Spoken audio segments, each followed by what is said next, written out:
By the time I was 8 years old, I was doing all the chores in the house. Every day after school, I was expected to do laundry, clean the house, mow the lawn, and have dinner ready by the time my parents got home. After all of that, then I was expected to spend the rest of the evening helping my little sister Lucy with her homework. When I would forget to do a chore or didn't do it to their liking, they would make me sit in the garage and listen to them eating dinner, not allowing me to eat with them. There were a couple of days where I felt so tired from all the work that I had to do that I just sat and cried. I was confused by how much they expected from me and how little they expected from her. She could get away with anything, and I couldn't. I couldn't quite put my finger on it, but they treated her differently than me for some reason. While I was expected to do all the chores, cook, and clean, she was allowed to watch all the television she wanted. She got her pick of the best toys, while I didn't get any. In fact, she had a queen-size bed all to herself growing up, and I was expected to sleep on the garage floor. It got so cold in there during the winters. It made me feel like they loved me less. One day, I asked them about it. Mom, Dad, why do you guys treat me so differently than Lucy? We don't treat you differently. Why doesn't Lucy have to do chores or sleep on the floor? You have to do those things because you're the older sister, Annabelle. It's your responsibility to look after your sister and take care of her. You know how hard your mother and I work all day, and the least you could do for us while we provide for you is to make the house decent for us to live in. The least you could do in return for all we do for you around here. That was the mentality that I had for years about my family. I really did think that I owed them my very life, and the least I could do for the rest of my family was make theirs better and easier. I thought that was normal for daughters. It wasn't until high school that I began to question everything. I met my best friend Shelley there. She was an older sister too, and she wasn't expected to do half of the things I was expected to around the house. It confused me. I went over to her house one day after school, and she sat on the couch and started watching TV. I started to panic. Shelley, you can't sit on the couch. What do you mean? Of course I can. No, you need to do laundry and make dinner before your parents come home so that they let you eat dinner. That's your responsibility as the older sister. It was then that Shelley explained to me how much my parents had brainwashed me. She told me that my living conditions weren't normal at all, that they were treating me more like a slave than a daughter. That night, she opened my eyes. For so long, I felt terrible about how sad and ungrateful I was to be doing chores, and for feeling like they didn't love me as much as they loved Lucy. I was right all along. They had been tricking me the whole time. After being angry, I was left with a deep confusion. Why was it that they loved her more than me? Why did they treat me like a slave and Lucy like a princess? I sat on the couch with Shelley and thought. Eventually, Shelley said, "You know, I wasn't going to say anything, but I never did think you looked like anyone else in your family. Maybe you're adopted, and that's why they treat you so poorly?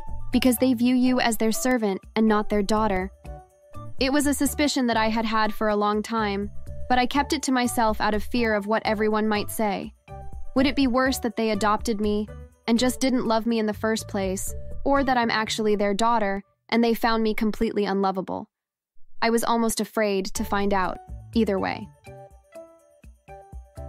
When I went home that night, I did my chores as fast as I could before my parents came home. I didn't want them to find out that I had been out. I was stressed out and confused, but I didn't want to get in any trouble. That would make me freak out even more than I already was. Somehow I managed to get everything done in time. While we were all sitting at the table, Lucy decided to say something. Annabelle was late coming home today, so she rushed through all her chores. Did you see how terribly she did everything?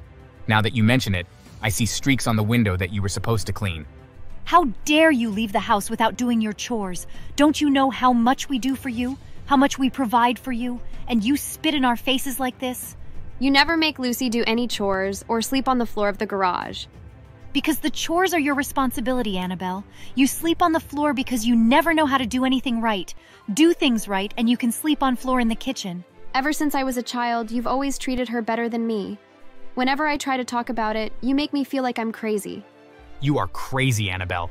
Get a hold of yourself before I need lock you in the garage for the night. I am your daughter, not your dog. Lucy laughed quietly into her fist when I said that, then continued to eat as if nothing had happened. I stared at her until she finally spoke. No, you're not their daughter. Did they never tell you? I thought it was so obvious. I felt so incredibly stupid and dumb to have believed such obvious lies for so much of my life. I immediately left the table, packed a few of my things. No one tried to stop me from leaving or bothered to say anything to me as I walked out the door. I spent the night at Shelley's, and her kind parents were so understanding of what was going on and angry about the way I was treated that they let me stay with them for the next few months. I couldn't believe my eyes at the difference between their family and mine. Was this how a real family looked like? Coming home to hugs, kisses, and kind words of support and love? I watched how they interacted with both of their daughters, and that's when the truth finally sunk in. Of course, I was adopted. It all made sense. The only reason why they adopted me was to be their slave. They never wanted me in the first place. They only ever wanted Lucy, and free labor for someone to take care of her. And them. Shelley and her family helped me begin to feel love for the first time in my life after that. I was a wreck, crying all the time, but they were always there for me. Eventually, it didn't hurt as bad as it used to. I was finally with people who actually cared about me. After coming home from school every day, I had so much more free time than I was used to. I was no longer expected to do any of the chores I was expected to do all my life. I spent my newfound free time looking into the details of my adoption. Clearly, I couldn't trust my parents to tell me the truth about anything anymore. For weeks, I couldn't find anything, and I almost gave up. But then one day, I remembered a piece of paper I saw laying around my old house. I looked up the name online. It was the name of an adoption agency. I quickly called the number and told them my name. I asked if I could get more details about my adoption, and they were more than happy to explain to me what happened.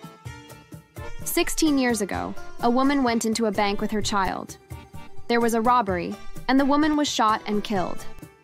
The baby was turned over to foster care because the woman had no living family members, and no one could figure out who the husband was or how to contact him. The baby was adopted by a struggling family. The adoption agency was hesitant about the family at first because they suspected that the family only wanted to adopt the baby to collect on the child support payments from the state. But they passed every test and had no reason to keep them from adopting the baby. A few weeks after the family adopted the baby, the father finally appeared, looking for his daughter. He had been out of the country and just heard of his wife's death. When the adoption agency tried to contact the family had gone completely missing, along with the child. You see, your father never wanted to give you up. As soon as that couple adopted you, they changed their names and moved to another state in order to keep the money they were getting for you. We couldn't find you anymore. Your father has been looking for you for years. We can put you in contact with him right away. Shortly after that phone call, I met my birth father. I had actually knew of him before I even met him.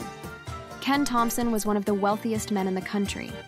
He was always on some sort of magazine cover with his latest invention. He was probably the most famous scientist in the world. When I found out that man was my father, I was so nervous.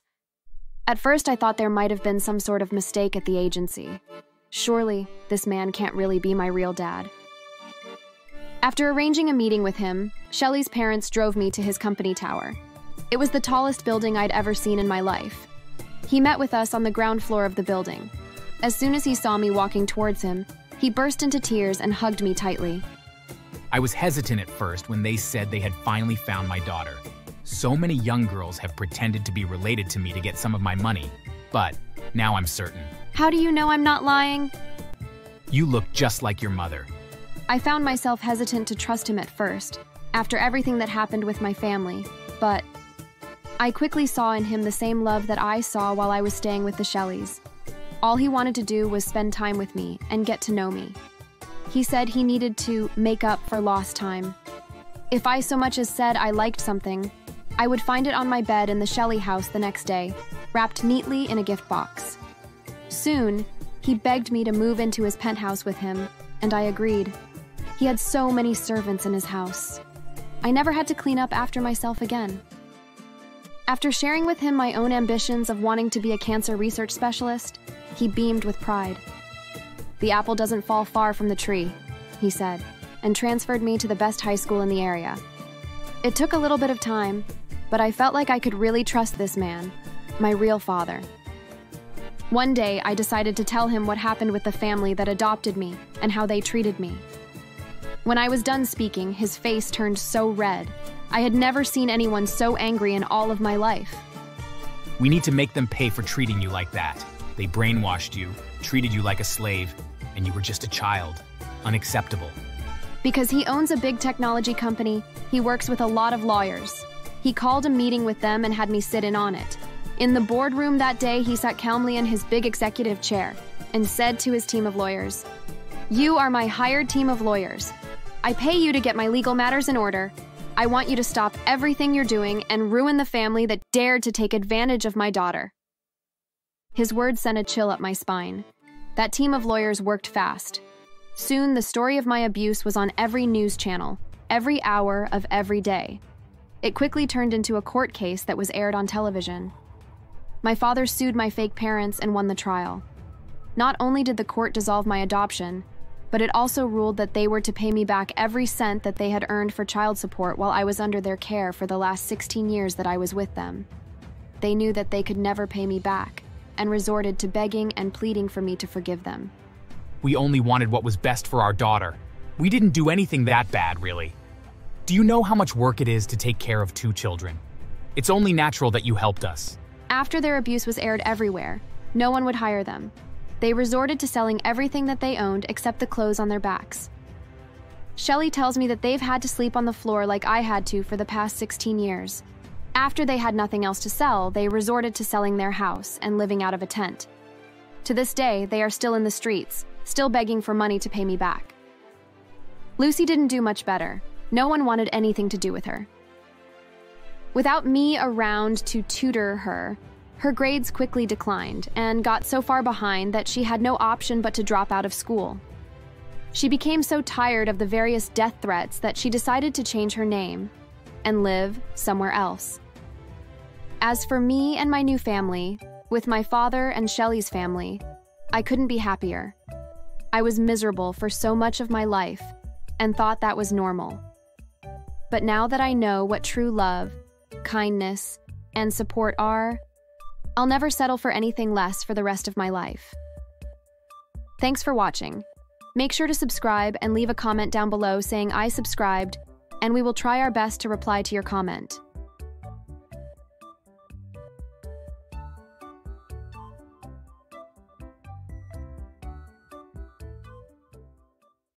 Life with my grandmother was hell. Come on, Indian monkey dance. Dance! It's what your people are good at. Dance! I would dance in tears. She made me aware of the fact that I was adopted. I didn't let my parents know that she'd told me, but I felt so bad. Whenever they weren't home, my grandma would only let me watch Indian movies and listen to Indian music. Your biological parents hated you. They abandoned you at the orphanage. My son is going to disown you when that barren witch finally gives him a child. You're going to be abandoned. I was always crying. I began to fall back on my academics. I stopped talking to my friends at school because my grandma said they were also going to leave me one day. I became quiet and withdrawn. Hi there. My name is Suli. I live with my American parents, but my biological parents were Indians. Well, my parents got married at ages 25 and 23. They decided to pause childbirth and enjoy life alone a little. Well, 2 years after their marriage, they decided to try for a child, and that's where the problems began. My mom had issues with her womb, so she had to undergo a surgery. When my dad's parents heard about it, things didn't go well. My granddad was cool with it, and even sympathized with my mom, but my grandma didn't take it lightly. What did you do with yourself during your school days, huh? Did you abort so much that you now have issues with your womb? I thought you were a good girl. Stop it, Mom. Liv is not like that, and you know it. You're being unnecessarily disrespectful. What? Are you insulting your mother now? Because of your wife? Where's that coming from, Mom? I didn't even insult you. Well, as you must have guessed, my mom felt so sad about it. She stood behind my dad, crying. My grandma had always treated her well. It pained her to see how the woman suddenly switched, and she blamed herself for it. I'm sorry, Mother. I promise you I wasn't a loose girl. I didn't date anyone until Ken asked me out. I swear to you, this just happened to be my situation. Tell that to a fool, not me. You want to have surgery, right? Go on. I dare you to not have my son's child after that surgery. Mom, you're being insensitive. She's gonna have to be on medication after the surgery. I'm fine with it whenever we have kids. You have no right to pressurize her. My mom underwent the surgery, and it went well. For a whole year, she had to be on medication. My grandmother didn't make things easy for her. Every week, she would go over to my parents' house and lash at my mom. My dad stood up for his wife whenever he was home, and at times when he wasn't, all my mom would do is cry while my grandma insulted her. After another year, my mom still didn't have any children. This time, she didn't have any issue, and neither did my dad. My mom's mother had passed away, but her dad was supportive of them. Same with my dad's father, but my grandmother continued troubling them. You're a barren woman. I regret agreeing when Ken said he wanted to marry you. You don't deserve to be a part of our family. Mom, she's as important to me as you are. Maybe even more, okay? This is my wife, my life partner. You better stop bothering her. My grandma didn't stop. She continued until my parents were forced to opt for adoption. They'd thought that would make her happy, but it was even the opposite. Adoption? Ken, how can you stupidly let this barren woman push you to adopt a child? My son has been bewitched. Excuse me? I'm not barren, and I didn't bewitch Ken. We both agreed to this because of you. The doctor advised us to wait because we both have no problems. You're not making it easy for us, Mom. Don't you ever call me that. I'm not your mother. Your stupid mother is dead. Give my son children. My mom was even more broken, especially hearing how my grandma brought up her late mother. My dad comforted her in the best way he could. After 3 months, they went to an orphanage to process the adoption.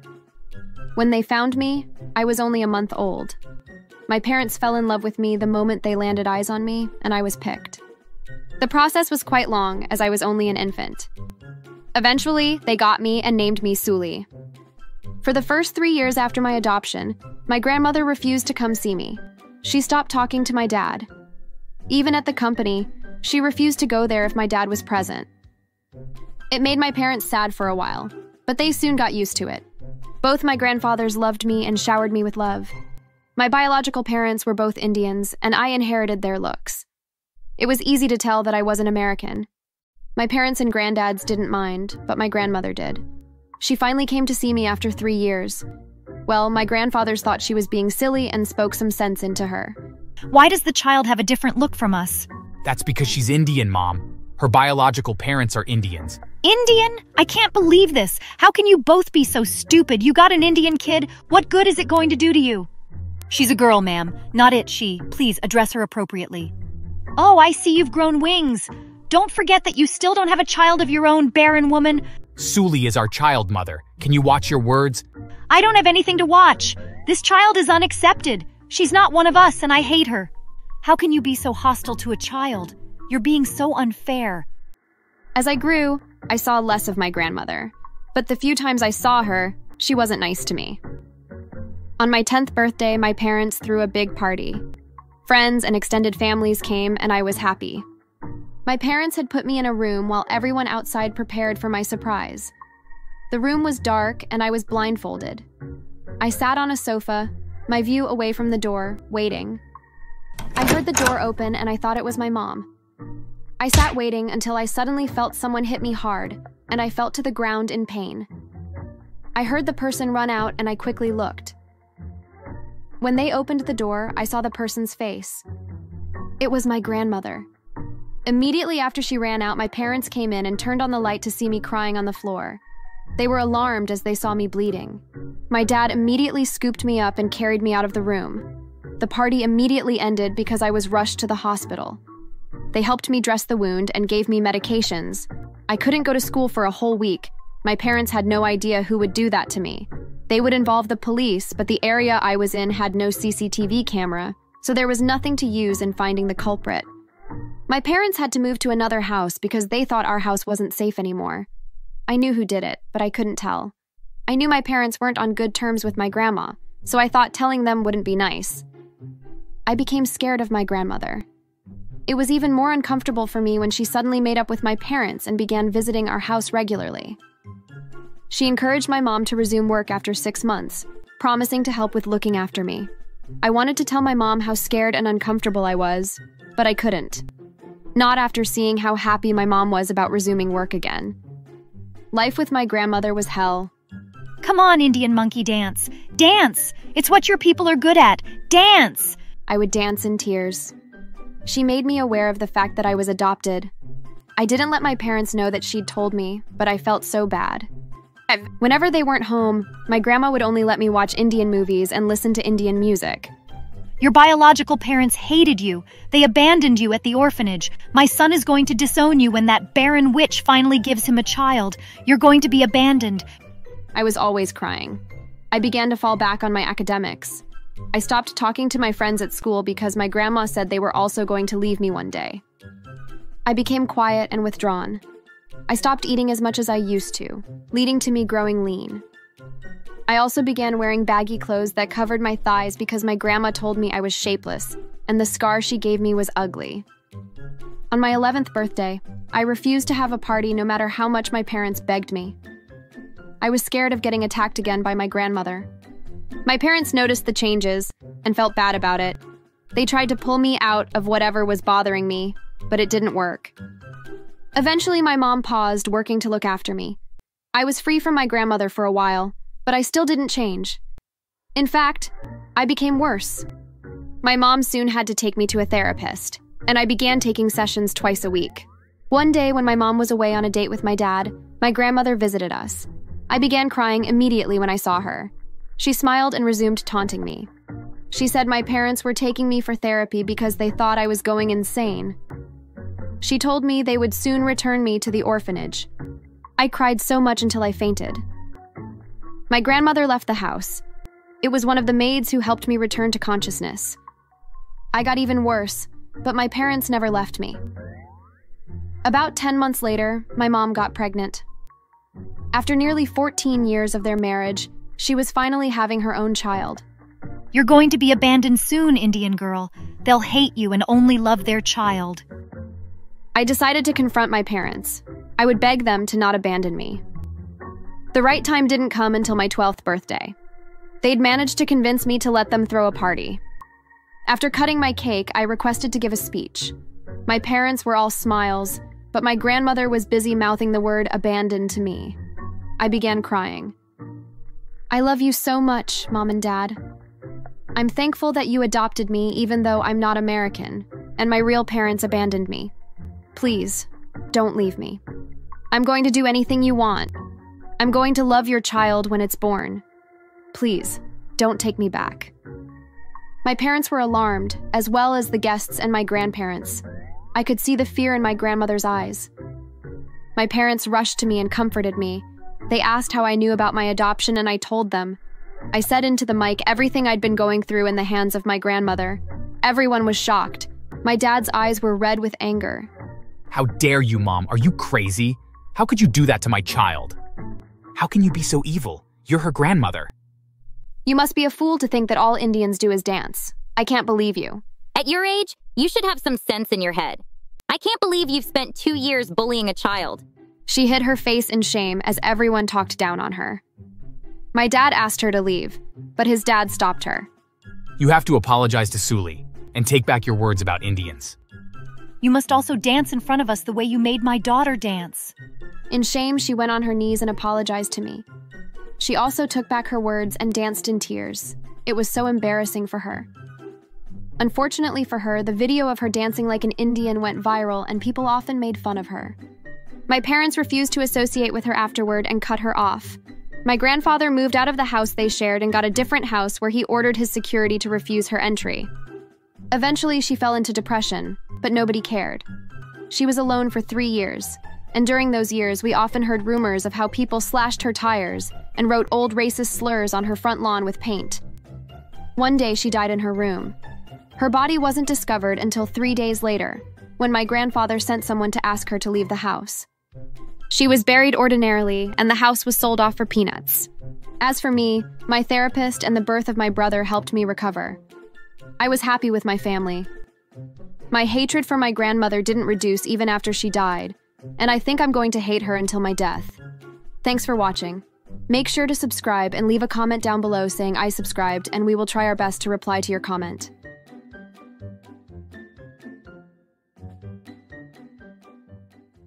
And straight to Mr. Gabriel's office. Well, the apple didn't fall far from the tree.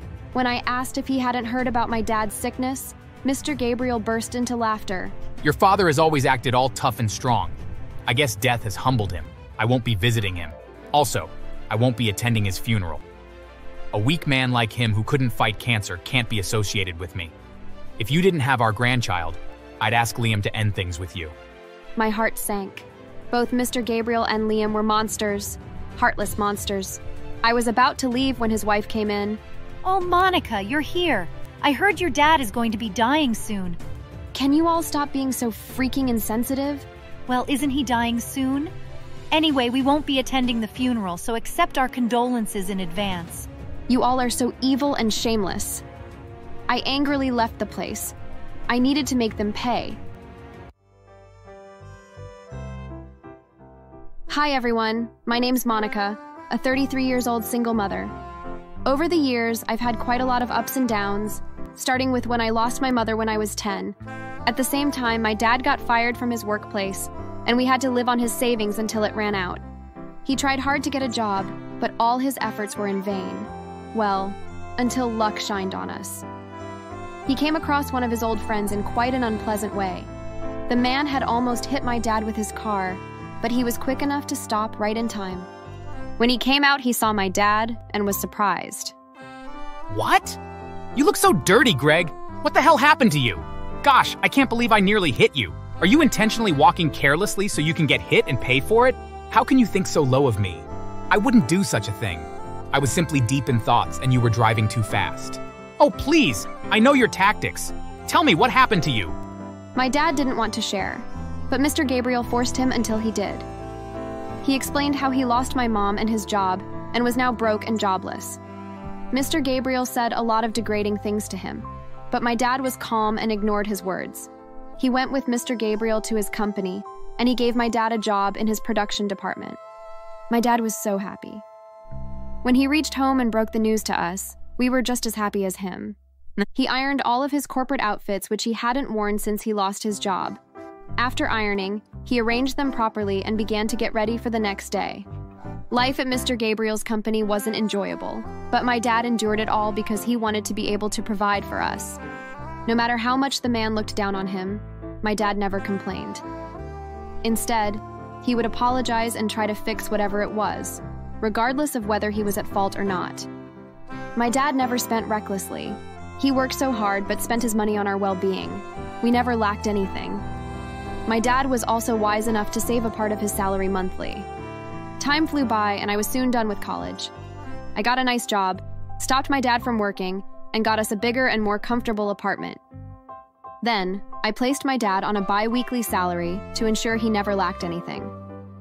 My younger sister was done with college too and had gotten a new job. My younger brother was in his final year in college. While I took care of my father, my sister was kind enough to cater for my brother's needs in school. Our family was happy. My grandparents also lived with us to ensure they didn't get lonely, as well as my dad. It was in that period that I met Liam. We met at a mall and somehow clicked after we helped a pregnant woman in labor to reach the hospital right in time. He seemed like a nice guy, so we began talking. We would speak over calls and texts, then go out to eat whenever we were free. He was a cool person to be around with, so I loved the friendship. Well, as they say, feelings always find its way in. After a year of being friends, we couldn't deny what we felt for each other. Liam confessed first. That night, he asked me to be his girlfriend. Of course, I agreed. A week later, he told me he wanted us to get to know each other on a more personal level, and by that he meant introduction to each other's parents. It was a huge step which made me both excited and nervous. I had to visit his parents first. Well, you can imagine my surprise when I met Mr. Gabriel, who turned out to be Liam's father. And yeah, he recognized me. Aren't you Greg's daughter? I saw you a few times when you were younger. Greg also showed me a picture of you when you graduated college. Liam, her father, used to work at my company. He was a stinky man, but he was hardworking. I can't believe you're dating his daughter. Greg used to be so poor back then. I can't believe he now has a successful daughter. Well, he has 3 successful children. My siblings are also doing well, and it's all thanks to my dad. I was embarrassed, but Liam didn't notice. Mr. Gabriel asked to see my father, but I refused. Liam had to pay him a visit like I did to his parents. Then we could organize a meeting. I didn't like how they were speaking down on my dad like he was nothing. It even pissed me off the most to see Liam sitting and smiling there like he wasn't hearing his parents. I'd planned to confront him later, but it slipped my mind. 2 days after I met Liam's parents, I took him to my family. My dad, unlike Liam's parents, spoke good about them. He also agreed to the meeting. Luckily, they didn't get angry at the meeting. Everything went smoothly. We began planning our wedding after 6 months of dating. My sister helped me with nearly everything. She made things so easy for me. The wedding was a grand one. My father-in-law was popular, so they were people of high caliber in attendance. I was the happiest.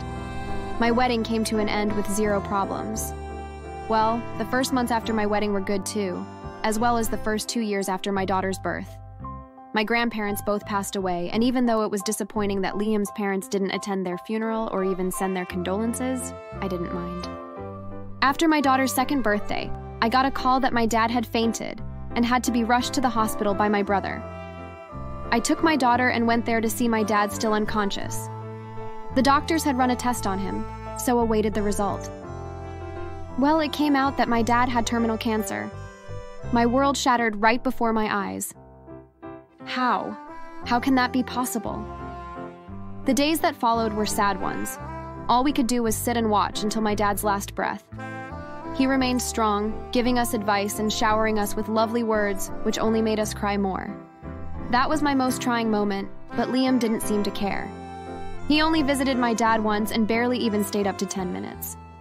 As for his father, he pretended like he didn't know what was happening. I confronted Liam after a week. My dad is dying, and you as my husband can't even pay him his last respects by visiting him regularly. Liam, how can you be so cruel? Well, he's gonna be dying soon anyway. I felt it was best to let you have his last moments with him alone. His words stung, but I held in my anger. What about your dad? Isn't he aware? You know my dad doesn't like your dad. He only tolerates him because he thinks your dad is a strong and hardworking man. I'm glad he'll be dying soon so the silly rivalry between them can stop. I was devastated. He saw his father's toxic and disrespectful behavior as a rivalry between both men. I knew then that I'd made a mistake marrying Liam. Without another word, I stormed out of the house and straight to Mr. Gabriel's office. Well, the apple didn't fall far from the tree. When I asked if he hadn't heard about my dad's sickness, Mr. Gabriel burst into laughter. Your father has always acted all tough and strong. I guess death has humbled him. I won't be visiting him. Also, I won't be attending his funeral.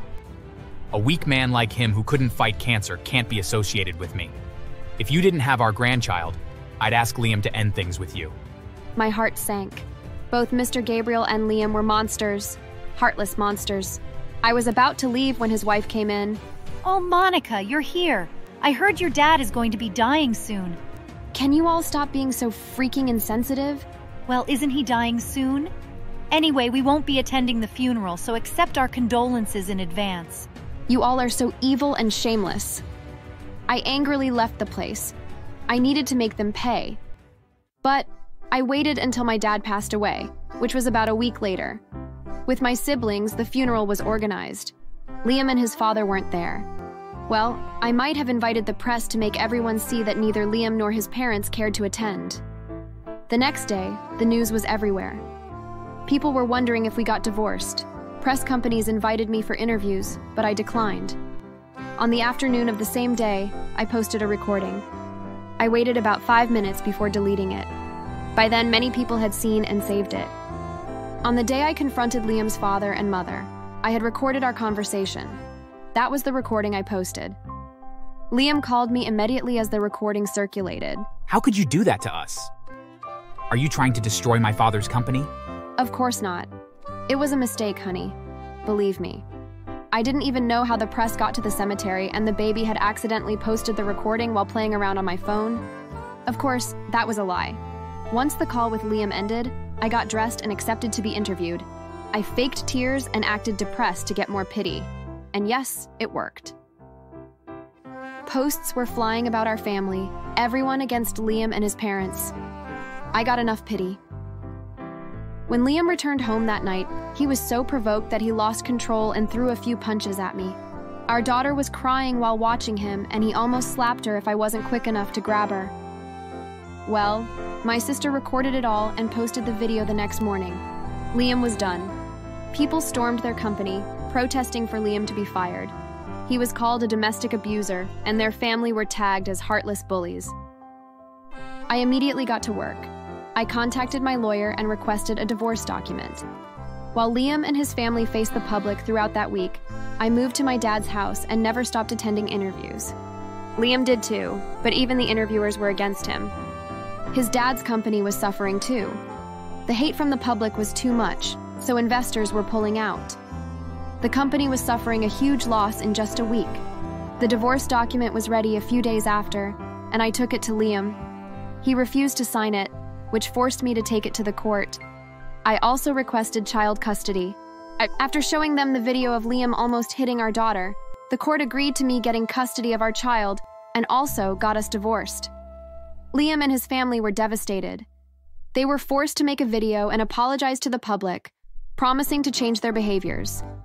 Mr. Gabriel and his wife also apologized for the words they said about my late father before he died. Liam swore to never hit a woman again and apologized for nearly hitting our daughter. He was also made to attend anger management therapy sessions by the court. 2 weeks after we got divorced, Liam moved back in with his parents. The topic of my family versus Liam's had been covered by another news station. Their company wasn't recovering yet, but I knew it wouldn't take much longer. My ex-in-law's company crumbled as everyone boycotted them and left negative comments on their website, which made them broke. They couldn't afford the cars and mansion they were used to, and had to move into a small house. As of now, they are still struggling to revive the company, but they forget that the internet never forgets. Often, Liam's and his parents' car tires are slashed by unknown people when they park outside. I was satisfied with the punishment they received for their behavior and the fact that they apologized. As for Liam, after 3 months of therapy sessions, he was allowed to see our daughter 3 times a month, but our nanny was always present. He tried to patch things up with me, but I blocked every attempt. I refused to be friends or have any relationship with such a callous person. I even went as far as posting online with a fake account, claiming Liam was a plumber and posting his number. People have been calling him non-stop for repairs, and he was forced to change his number. Thanks for watching. Make sure to subscribe and leave a comment down below saying I subscribed, and we will try our best to reply to your comment. Oh, would you look at that? The black man is threatening me with violence. What a surprise. Is that all you filthy people know what to do? I knew you were a racist jerk, but none of that matters now. You need to leave. No, I don't. She's my wife and I can do as I please. I don't take orders from some inhuman trash like you. Even though it was a bad idea, I stepped around the hospital bed and stood in front of Scott and tried to intimidate him to leave. The second I was in front of him, he swung at me and punched me in the jaw. It hurt, but I had so much adrenaline pumping through my veins that I shrugged it off and then punched him back as hard as I could in the stomach. He folded over, and when he did, I grabbed a nearby crutch that had been left in the room and I swung it down hard on his back.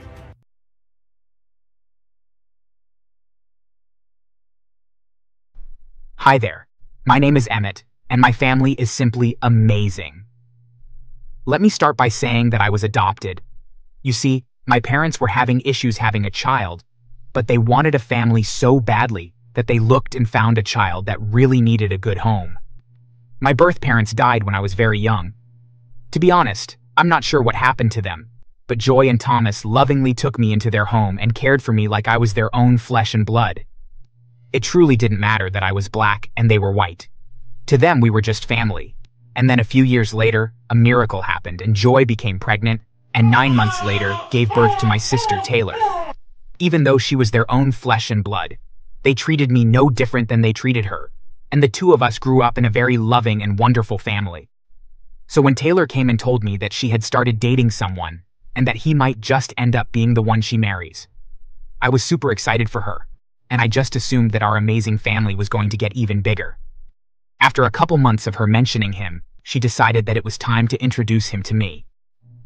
The day I met Scott did not end up going very well. Scott, this is my brother Emmett.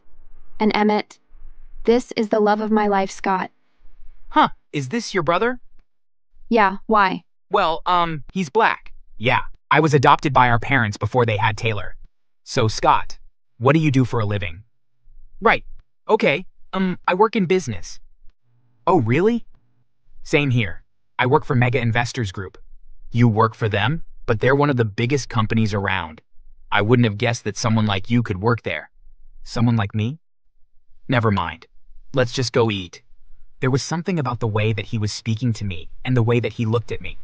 I could tell that he was uncomfortable, but Taylor seemed very happy with him, so I just brushed it off as nervousness. A few months after I was introduced to him, the two of them got engaged and set a wedding date for later in the year.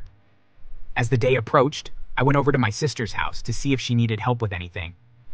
Hey sis, I just thought I would come over and see if everything was ready for the big day. Yes, we are all set. Actually, I'm glad that you are here. Scott, maybe you could ask my brother if he can join you on your bachelor party? Yeah. Okay, maybe. I could see that he really didn't want me to go. And when my sister left the room so that we could talk in private, I told him that it was okay if he didn't feel comfortable with me going. It's okay if you don't want me to go, by the way. I won't be offended. Oh, that's a relief. It's not that we are going to do anything crazy. I just don't think you will get along with my friends very well. They don't really like your kind. My kind? Yeah, you're black, and they don't like black people very much. Listen, I promise that we'll behave, but could you tell Taylor that you couldn't go because you're sick or something? She already doesn't like most of my friends, and I really don't want to have a fight about them again. Yeah. Sure, I guess so. The way that he just announced that his friends were horrible racists didn't sit well with me, although it did explain the way he reacted around me now. It was clear that he was more than likely just as racist as his buddies and that my sister didn't see it. At any rate, I wanted her to be happy so much that I did as Scott asked. And on the night of the bachelor party, I told my sister that I was sorry, but I had to stay home because of a cold. Scott pretended to be disappointed, which irritated me. It felt wrong lying to my sister, but at the time, I just felt like it was the best way to avoid an uncomfortable situation. The day of the wedding came and passed, and it was a wonderful affair, except all the groomsmen that kept staring me down. Thankfully, none of them said or did anything on the day of the wedding, but I could tell that they hated me. Months passed, and on a very lovely summer day, I asked my sister to go for a walk with me. When she arrived at the park where we usually walked, she had a black eye. Whoa, sis, what happened to you? Huh? Oh, you mean this black eye? Yeah. What happened? Oh, I was carrying some laundry up the stairs from the basement and I tripped and fell down them. Just then I noticed a bruise on her wrist as well. The bruise went all the way around her arm, and if I didn't know better, I would have assumed that it looked like Scott had grabbed her wrist and squeezed it really hard. You got both those bruises from falling down the stairs? Yeah. How else could I have gotten them? I let it go at the moment, but I made a mental note to check in on her more often.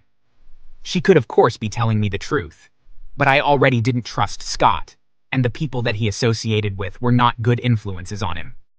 After that day, I tried to get Taylor to go for more walks with me, and sometimes she agreed, but there were week-long stretches where she refused to go. The long stretches were making me feel nervous and worried for her.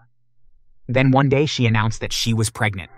My parents and I were so excited. A new addition to our family was such a wonderful blessing. We bought my sister and Scott strollers, a crib, and tons of clothes and baby toys. Although we knew that we went a little overboard with the gifts, we couldn't help it. The first few months were fairly easy on Taylor, although she still had long stretches when she was unavailable to see me. And then one day, I got a call from Taylor, and she said that she was in the hospital. Terrified, I rushed over to the hospital and saw that she was lying in a bed with a black eye, a split lip, and a cast on one arm. She looked like she had been in a car accident. Oh my God, Taylor! What happened to you? Emmett, I'm so glad that you're here. She burst into tears as soon as she saw me, and I rushed over and hugged her gently. What happened, Taylor? Did Scott do this to you? Yes. He came home from work furious because he didn't get the promotion that he wanted, and he took it out on me. He was drunk, and he started hitting me and kicking me and calling me a slut, and that he hated the baby. Oh, Taylor. I'm so sorry. This isn't the first time, but this was the scariest. He went way too far this time. He caused me to have a miscarriage. My blood went ice cold. Not only was this monster hurting my sister, but he had killed my future nephew or niece as well. I wanted to choke the life out of him. Just then, he walked into the room and smiled weakly at Taylor. "Hey babe, I brought you some flowers. I heard that you fell down the stairs again. You really need to be more careful." Stop it. I told Emmett what really happened. You shouldn't be here. I never want to see you again. "Stop talking stupid, babe. You need me." "No, you moron. She doesn't. And you need to leave before I make you leave." "Oh, would you look at that? The black man is threatening me with violence. What a surprise. Is that all you filthy people know what to do?" "I knew you were a racist jerk, but none of that matters now. You need to leave." "No, I don't. She's my wife and I can do as I please. I don't take orders from some inhuman trash like you." Even though it was a bad idea, I stepped around the hospital bed and stood in front of Scott and tried to intimidate him to leave. The second I was in front of him, he swung at me and punched me in the jaw. It hurt, but I had so much adrenaline pumping through my veins that I shrugged it off and then punched him back as hard as I could in the stomach. He folded over, and when he did, I grabbed a nearby crutch that had been left in the room and I swung it down hard on his back. Then when he was on the floor, I swung it at him a few more times before I realized he was unconscious. My sister and I then called security and the police and told them what had happened. Both the security and the police agreed that I had only acted in self-defense, and they hauled Scott away. The next day, my sister and I pressed charges against Scott. He was forced to spend a few weeks in prison since no one could afford to bail him out. And on the day of the trial, he was charged with assault, spousal abuse, and even murder, since his actions caused the death of the unborn baby. He was found guilty of all three and was sentenced to 15 years in prison. I personally think he should have gotten more time than that, but I can rest easily, knowing that his time in prison will be extra hard on him. As it turns out, when I hit him with that crutch, I caused permanent damage to his spine, and Scott will have to walk with a limp for the rest of his life. In fact, he has to use a walker, or else he has no balance at all. Even Scott's family never visits him in jail, because they are disgusted of his actions. As for my sister, she went through years of therapy, but I'm happy to say that she is doing much better now. Getting a divorce from Scott definitely helped, and since he was in jail, the judge that oversaw her case granted her their house and all their assets. She would have gotten monthly alimony payments as well, but Scott was in prison and wouldn't be making any money. Eventually, she had healed enough that she decided to put herself out there again and is even starting to date. Hopefully, she'll find someone who will treat her well, but if not, her older brother will happily protect her again. Thanks for watching. Make sure to subscribe and leave a comment down below saying I subscribed, and we will try our best to reply to your comment. Yet he spends out of the money we work for. We need to put some sense into him soon. He has to work. I can't steal. It's wrong. A hard slap landed on my face, the force sending me to the floor. Eventually, you're going to join us or get out of our lives. Stealing isn't bad. We're just getting money the easy way, okay? You're so dumb. There's nothing bad about stealing. Everything is wrong when it comes to stealing. I knew that, and I made up my mind to never go stealing with them. While my parents walked out, my sister stayed behind. She pulled me by my ear, ignoring my painful cries. Hello there, I'm Charlie, and this is the story of my life. I grew up in a home where my parents didn't have a job, but we lived in a big house and had everything. Well, they had something they called a job, robbing and deceiving people.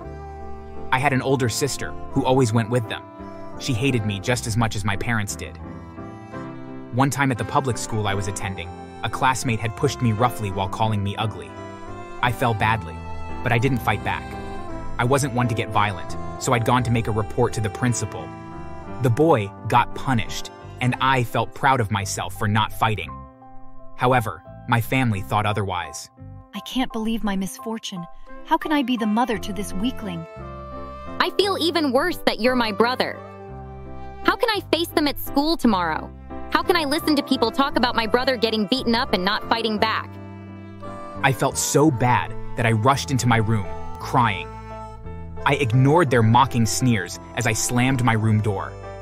I hated myself and deeply regretted not fighting back. I always blamed myself whenever my parents were disappointed. They'd never been proud of me. I wanted to do something to make them proud. So the next time someone tried to initiate a fight with me at school, I didn't hold back. I fought him and even got him injured. I was smiling throughout, and when the principal suspended me for 2 weeks, I was even happier. I couldn't wait to get home and boast to my parents. Unfortunately, when I reached home, the first thing I received was a slap from my dad. I saw stars. I was genuinely confused. A slap was definitely unexpected. You fool. You go around fighting at school now? And what? You got suspended? You're so stupid. At least, you could have beaten him up sensibly. Getting yourself suspended over a fight is the stupidest thing I've ever heard. Well, what do you expect from a stupid person? Tears couldn't stop flowing out of my eyes. I felt so stupid. How on earth could I expect anything good from them? After the tongue lashing, I retired to my room. The next day, I woke up to see my family preparing for their usual outings. I'd never gone with them to steal, but I often heard them discussing it. One of their techniques was faking a fight on the street. My mom and sister would suddenly get physical with each other, thereby attracting attention. My dad usually watched behind. He would stylishly steal people's wallets and other valuables while they were engrossed in the fight. When they returned home, they would check everything and take out the things with value. They would keep the money, sell the other items, and make even more money. Other times, my mom and sister would go into the streets to beg. My mom would knock on different doors, disguised as a pregnant woman, and crying for help while my sister would pretend to be blind or crippled. There were lots of kind people around, and they never hesitated to help my mom and sister. I always felt so angry and disgusted whenever I heard them talking about it. That morning, when my sister saw me, she frowned. Dad, since this senseless person is on suspension, why don't we bring him with us? You just called him senseless. How do we bring a person like him with us? The fool is just going to end up ruining things for us. Yet he spends out of the money we work for. We need to put some sense into him soon. He has to work. I can't steal. It's wrong. A hard slap landed on my face, the force sending me to the floor. Eventually, you're going to join us or get out of our lives. Stealing isn't bad. We're just getting money the easy way, okay? You're so dumb. There's nothing bad about stealing. Everything is wrong when it comes to stealing. I knew that, and I made up my mind to never go stealing with them. While my parents walked out, my sister stayed behind. She pulled me by my ear, ignoring my painful cries. I hate you so much. I wish you were never born. I'm going to make sure you leave our lives because you do not belong here. She pushed me, and I fell again, my back hitting the ground harshly. Tears gathered in my eyes. My family hated me, no doubt. But I refused to give in to their lifestyle. Never. 2 days later, I needed a textbook, so I went to ask money from my dad. A textbook? You must be a comedian. If you need money for textbooks, work with us. Stop being so scared and stupid. I can't do it. Stop forcing me. You're my parents, and I'm still young. You should take care of me. My dad suddenly kicked me so hard that I nearly twisted my ankle as I fell. You're young? Am I old? I'm young too, and I'm working with our parents. Our job isn't dirty. It's you who's dirty for thinking it's a bad job. But stealing is bad. You all should know this. My dad angrily stood up and began punching me on the floor, ignoring my cries. He didn't stop until I got so weak and nearly passed out. Whether you like it or not, you're going to join us very soon. Until then, do not ask me for anything. No one will give him any food for 3 days. I was left alone in the house, hungry and sad. Throughout the 3 days, my family were away on a vacation in Tokyo, having the time of their lives. When they returned and finally decided to feed me, I felt like a prisoner getting freed. Well, after my 15th birthday, it was finally time to make a decision. You have only 2 options, boy. Join the business or get out of my house. I cannot continue to feed you if you think my source of income is wrong. I couldn't join them. No way I was going to steal from people and deceive them.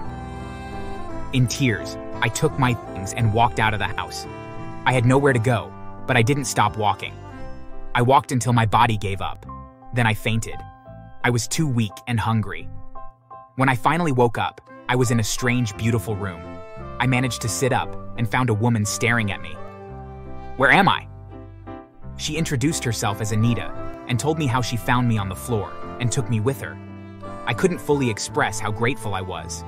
I burst into tears, and she quickly came to hug me. After she comforted me, she asked how I got there, and I explained everything to her. They're cruel. How can they do that to a child? I started crying again. The woman was touched and asked if I wanted to live with her. I didn't remarry after my husband's death and I have no child. I will be more than happy to adopt you and take better care of you. Anita was the parent I never had. She was nothing like my biological parents. Before she adopted me, she took me to the hospital for proper treatment. I also visited a therapist to ensure that I was fine mentally. She made sure I was comfortable with her before she adopted me. And I was sent to a better school where I made good friends. I grew attached to Anita. We were both happy and loved each other like a true family. Her parents loved me too.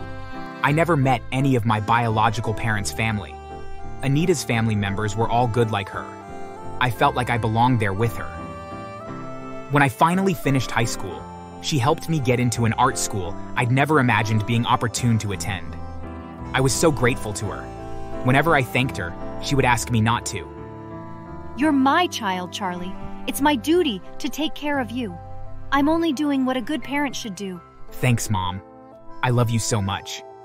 Life was good. I never thought about my real family. They never cared about me, so I didn't either. After art school, I kicked off my art career. I attend different exhibitions to show off my works. Of course, Anita always went with me. I couldn't have asked for a better mom. Eventually, my hard work paid off. I began gaining popularity.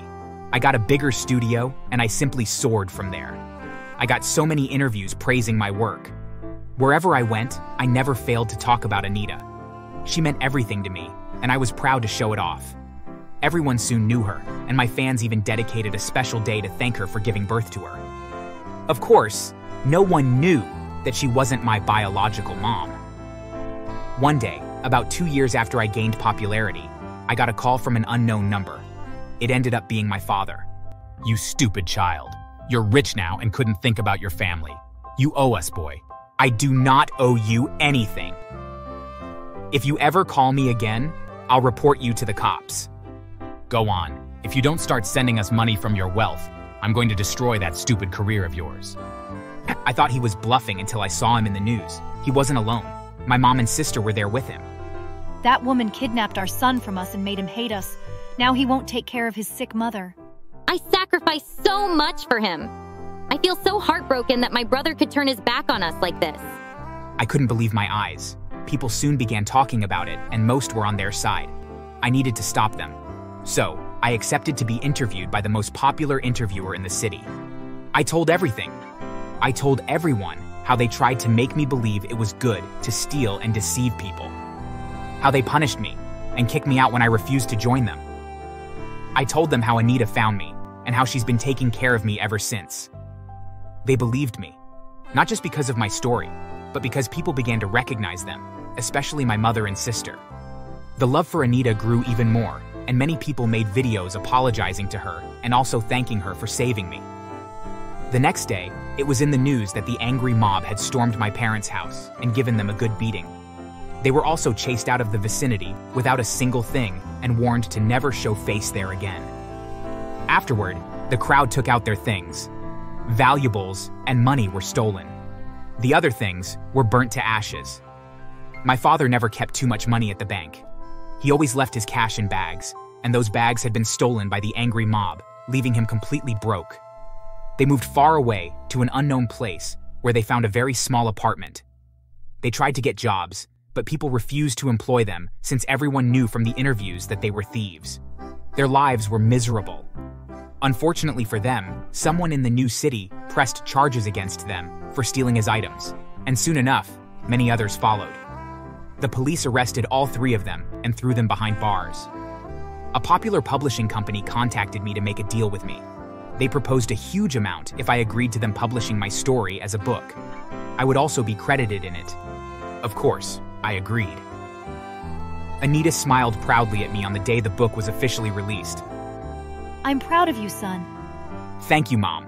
I'm only alive And here, because of you. I'm so grateful. I love you so much, Mom. I love you too, boy. As long as I live, Anita will remain my precious and only mother. Thanks for watching. Subscribe for more stories.